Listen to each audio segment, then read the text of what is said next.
Welcome. Here we are today with Toshira Monroe, Deputy Director of My Sister's Place in Washington, D.C. Toshira, we are so happy to have you here and to learn from you and hear from you today. If you could start by just telling us about yourself, your organization, and also what inspires you and sustains you in this work. Sure. And thank you for having me. It's just such an honor. So again, Toshira Monroe, I've been with My Sister's Place for about 7 years. I started off as actually volunteering to teach parenting and education. I have my master's in education. And so children have a special place in my heart. I feel like they're part of the breaking the cycle of violence.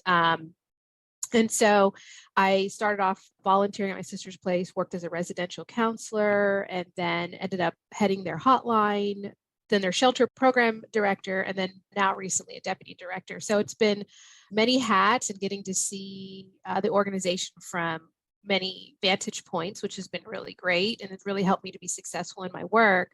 And My Sister's Place is the cornerstone project in this area. It's been around for 40 years, started off as actually a hotline. That was our heritage project, a hotline for survivors seeking resources. And one of the major resources, I need a place to go, I need a place to leave. And in approximately 40 years ago, we opened up a shelter of course, it was called, the verbiage was a little abrasive back in the day, but a battered women's shelter is what it was called. I think it's still like that on our license.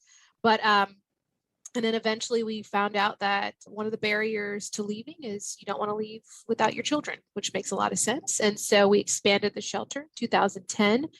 And right around the same time, we explored transitional housing.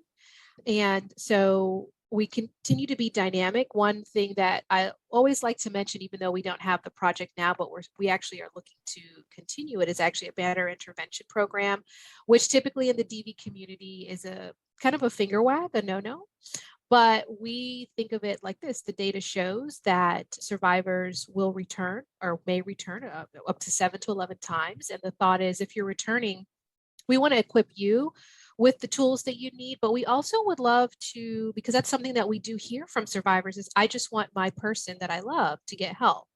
And we forget that these relationships are often built in love, even though the actions are not loving. And so one of the other things that we've explored as the DV organization in the community is batterer intervention programming. And like I said, it's very hard to fund, but we are still looking to do that. So part of what inspires me, though, is this idea of family. And what keeps me going is I have this really great cycle, which the pandemic kind of messed up a bit, is that I love getting up and going to work and doing the work. But I also love leaving work and coming home to my family. And it's created a really great balance. Part of why I do the work is in hopes that my children and their children have a better world that they're going to live in.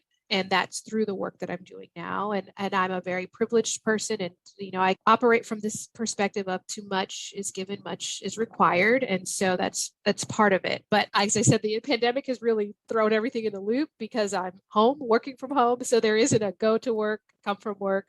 I do go to the shelter, and I was just recently had to stop it because I gave birth. But that's it's a kind of a fine balance, a bit of an equilibrium, that I go to work to help people, and then I get to come home to be with my family. Yeah, that's beautiful. Thank you.